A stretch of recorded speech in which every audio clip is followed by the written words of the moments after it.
ఏళ్ల నాటి శని అంటారు కదా. ఇప్పుడు పూజా హెగ్డేని చూస్తుంటే ఇదే అనిపిస్తోంది. హరే, 2 ఏళ్లైంది ఈమెను కనీసం ఎవ్వరూ పట్టించుకోవట్లేదు. వచ్చిన సినిమాలు ఆడట్లేదు, కమిట్ అయిన సినిమాలు ముందుకు పోవట్లేదు. ఈ భామ కెరియర్ ఎటువైపు వెళ్తుంది అసలు? మన దర్శక నిర్మాతలు పట్టించుకోరా? పూజా బ్యాక్ టైంకు చెక్ పెట్టే టైం వచ్చిందా లేదా?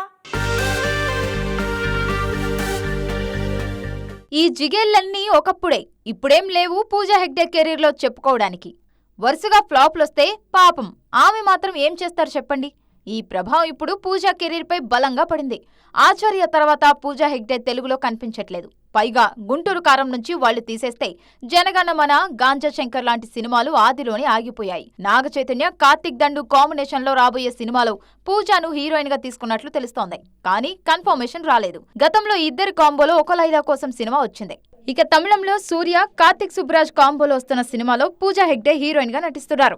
ఈ రెండే ఇప్పుడు పూజా సౌత్ కెరీర్ ను డిసైడ్ చేయబోయేది. షాజిద్ కపూర్, దేవ్ మినహాయిస్తే బాలీవుడ్ లోనూ పూజా హెగ్డేకు పెద్దగా ఆఫర్స్ లేవు. తెలుగులో ఒక్కటి, తమిళంలో ఒక్కటి అంటూ అరకొర ఆఫర్స్ తో కెరీర్ నెట్టుకొస్తున్నారు ఈ బ్యూటీ. ఈ క్రమంలోనే ఒకప్పుడు 2-3 కోట్లు తీసుకున్న ఈ బ్యూటీ ఇప్పుడు భారీ డిస్కౌంట్ ఇచ్చారని ప్రచారం జరుగుతోంది. ఒప్పుకున్న సినిమాలన్నీ హిట్ అయితే గానీ పూజా కెరీర్ గాడిన పడటం కష్టమే.